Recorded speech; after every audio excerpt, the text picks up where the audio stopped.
अर्को 60 ml लिएर आऊ त। अनिल दाई तपाईँ त खासै नखाने मान्छे आज त दिउँसो 11 बाजिसक्नु भयो धेरै नखानुहोस् दाई भोलि गाह्रो होला नि फेरि तिमी धेरै हिरो नबनाउनु ब्रो ल्याऊ भनेपछि क्रक्क ल्याउनु मैले त अब तपाईँको लागि भनेको के अरे दाई कति 60 ml भन्नु भयो नि दाई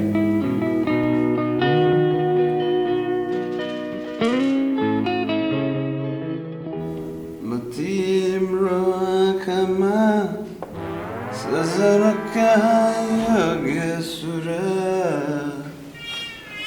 म तिम्रो आँसु बनि दिएको छु पश्चातापमा जलिरहेछु म जलिरहेछु। एक्सक्युज मी भाइ एकछिन प्लिज शान्त बस्दिनु हुन्थ्यो कि मैले यो स्टोरी भोलिसम्ममा सबमिट गर्नुपर्छ please. Story are you a writer? हजुर म साप्ताहिकमा स्टोरीहरू लेख्छु हेर्नुहोस् न अब पर्सिको एडिसनको लागि यो स्टोरी मैले भोलिसम्म सबमिट गरेन भने बर्बादै हुन्छ त्यसैले प्लिज। साप्ताहिकको सब कथा पढ्छु म। नाम के होला हजुरको? ए म मेरो नाम राज श्रेष्ठ। अरे राज श्रेष्ठ हजुर I'm a big fan bro. म अनिल थापा हजुरको हर नयाँ कथा पढ्ने गरेको छु मैले। अनि हजुरको नयाँ नोभेल मिस्टर पर्फेक्ट पढेको थिएँ मैले। Very inspiring. हस् थ्याङ्क यू। अब म यो सुरु गरौँ है? ए अब डिस्टर्ब गर्दिनँ हजुरलाई। Please continue please continue. Thanks.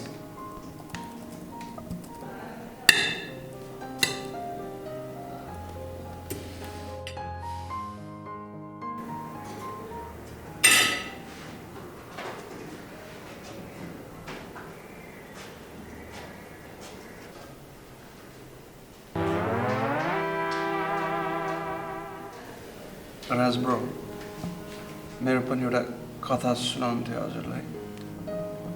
हुन्छ नि पछि कतै भेटेर सुन्नु न। धेरै पछि आज पिएछु त्यही भएर भन्ने हामी गरिरहेको छु। थाहा छैन पछिबाट आउला नआउला टेन्सन हाल्नु धेरै टाइम लिँदिनँ हजुरको। ओके तर प्लिज अलिक छिटो भन्नु होला। दाजु आज मैले अनुपमालाई भेटेँ 10 वर्ष पछाडि। अनुपमा को हो यो Anupama? Anupama my first love. थाहा छ दाजु हाम्रो पहिलो भेट्ने एकदम कमेडी तरिकाको भएको थियो।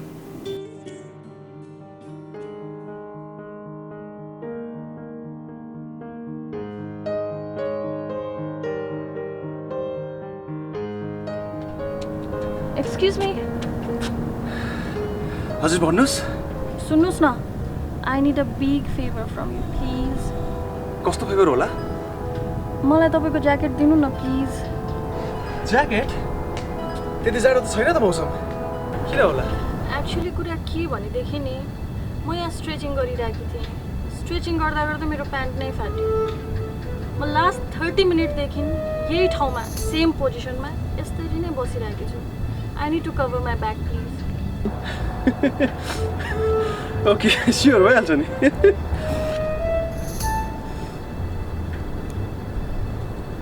प्लिज।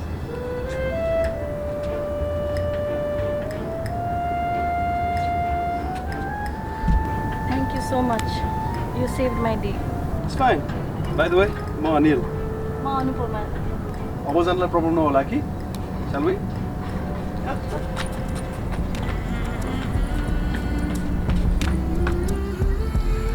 त्यो दिनपछि हामी रेगुलर भेट्न थाल्यौँ।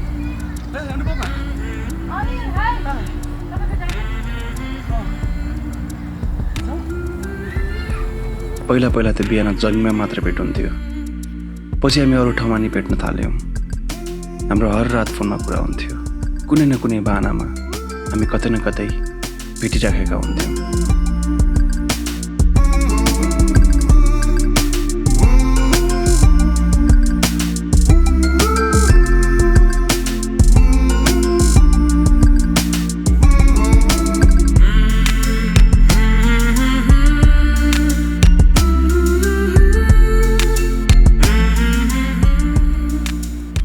थाहै नपाए हामी एकअर्कालाई माया गर्न थालिसकेका थियौँ। हुँदाहुँदै हाम्रो सम्बन्ध बिहेसम्म पुग्ने भयो। ल यो लिऊ मेरो चिना। तिमी अझै यस्तो कुरामा विश्वास गर्छौ है? हाम्रो परिवारमा यो कुराको इग्नोर गर्दा धेरै ठुलो दुर्घटना भएको छ।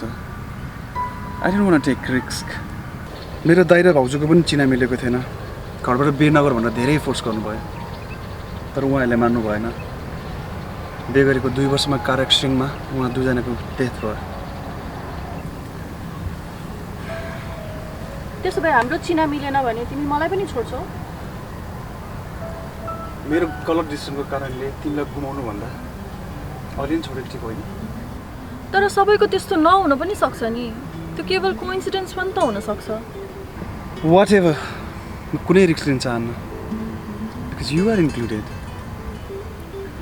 ल ठिकै छ, यदि हाम्रो चिना मिलेन भने पनि I will still respect your decision. तर यति कुरा याद राख, म तिमी बिना खुसी हुन सक्दिनँ। थाहा छ दाजु, मनबाट चाह्यो भने भगवान नै पाउँछ भन्छन्। मैले नि मनबाट चाहेको थिएँ उनलाई, तर मेरो भाग्यमा उसको नाम लेखिएको रहेनछ, किनभने हाम्रो चिना मिलेन। कसरी भनु म तिमीलाई नजाऊ मलाई छोडी, कसरी भनु म तिमीलाई नजाऊ मलाई छोडी, कसरी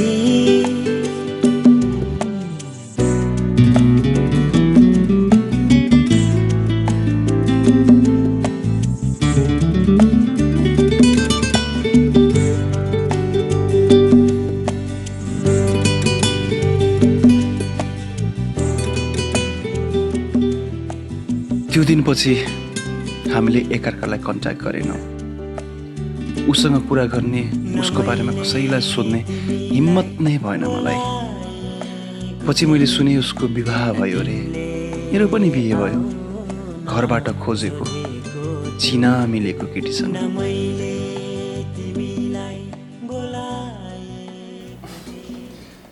हाम्रो पहिलाको भेट जस्तो यादगार भएको थियो, आजको भेट पनि त्यस्तै यादगार भयो दाजु। आज 10 वर्षपछि भेट्नुभयो भनेको होइन अनुपमालाई? 10 वर्ष होइन, 10 वर्ष 3 महिना 7 दिन।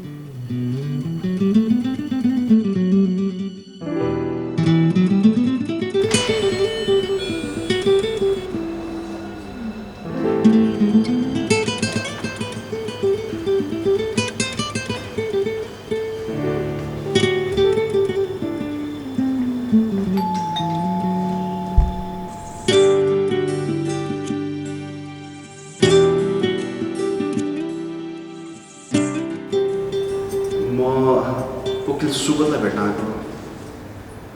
उहाँले एड्रेस दिनुभएको थियो। ए उहाँ मेरो श्रीमान हुनुहुन्छ। अहिले बजार जानुभएको छ, आधी घन्टामा आइपुग्नुहुन्छ। ए हुन्छ, म बाहिर वेट गर्छु नि त। होइन होइन, भित्र आउनु भए पनि हुन्छ। ठिकै छ, म बाहिर आउँछु। होइन आउनुहोस् न। ओके।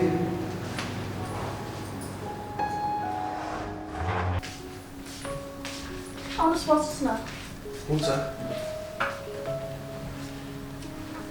अनि के लिनुहुन्छ? चिया, कफी? होइन ठिकै छ, एक गिलास चिसो पानी ल्याइदिनु। हस्।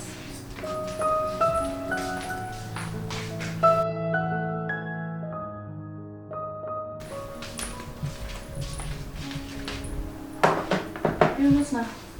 Thank you.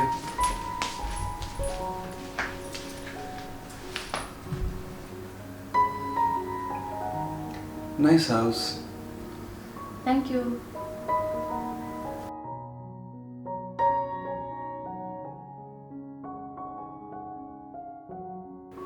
कस्तो छ तिमीलाई? राम्रै छु। अनि के गर्दैछौ आजकल? कम्प्युटरको पार्ट्सको बिजनेस गर्छु। अनि तिमी? ए म टिचर हुँ। बच्चाहरूलाई साइन्स पढाउँछु। एकछिन है। हेलो, के छ मेरो हिरोको खबर? मामुको नेस्ट्रल आएको छैन? ए त्यही भएर पो गरेको? खाएको छैन। अहिले बाबा आइसिन्छ अनि सँगै खाने। अनि मामा माइजूलाई धेरै दुःख नदेऊ नि है, मेरो ज्ञानी छोरो। Love you too Anil.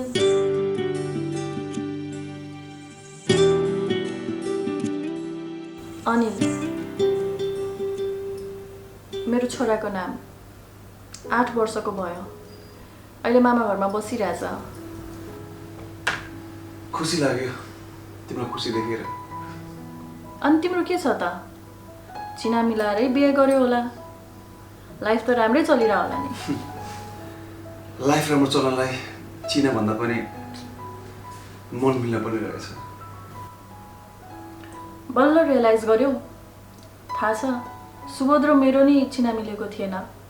घरको फोर्सले गर्दाखेरि बिहा गरेँ। सुरुमा धेरै गाह्रो भएको थियो मलाई तिमीलाई बिर्सिन। तर सुबोधले मलाई हरेक पीडामा साथ दिनुभयो। Now I don't have any regrets. सधैँ यस्तै खुसी भइराख है। अनि तिम्रो मिसेसँग सम्बन्ध राम्रो छैन र? खुब मन मिल्नुपर्ने कुरा गर्दैछौ। वास्तवमा म सुबोधजीसँग मेरो डिभोर्सको लागि केस लड्दिनु हुनाले रिक्वेस्ट गर्न आएको। डिभोर्स? उनीहरू कसैलाई मन पराउँछ, तर मलाई यसमा कुनै गुनासो छैन। हाम्रो चिना मिले पनि मन कहिले मिल्न सकेन। सायद मैले नै उसलाई दिल खोलेर माया दिन सकिनँ होला। मलाई बस सुबोधजीसँग यति रिक्वेस्ट गर्नु थियो कि हाम्रो डिभोर्स पछि पनि हाम्रो छोरी चाहिँ मेरै कस्टडीमा रहोस्। ए एकछिन है, सुबोधको फोन आयो। बुढी सरी है, म घरमा खाना खानु आउनु नभ्याउने भए। अफिसमा एउटा अर्जेन्ट केस आएको छ कि म अफिस गइहाल्नु पर्ने भयो। ए झन् हजुरलाई भेट्न भनेर अनिलजी आउनु भएको थियो? ला मैले त भुसुक्कै बिर्सेछु। उहाँलाई सरी भनिदेऊ है। बरु मिल्छ भने अफिसतिर आउनु भन्नु, म अफिसमै हुन्छु दिनभरि। ए हस् हस्। ल बुढी, अहिले म ड्राइभिङ गर्दैछु, अहिले राखेँ है त। सुन न, सुबोधलाई अर्जेन्ट काम परेर अफिसमै जानु भएको छ अरे। एकदम सरी भन्नुभएको छ। मिल्छ भने अफिसमै गएर भेट्नु रे। ए हुन्छ नि त, म उहाँलाई अफिसै गएर भेट्छु। त्यसो भए म जान्छु अब। ए हुन्छ नि त, म तिमीलाई ढोकासम्म छाडिदिन्छु। हुन्छ।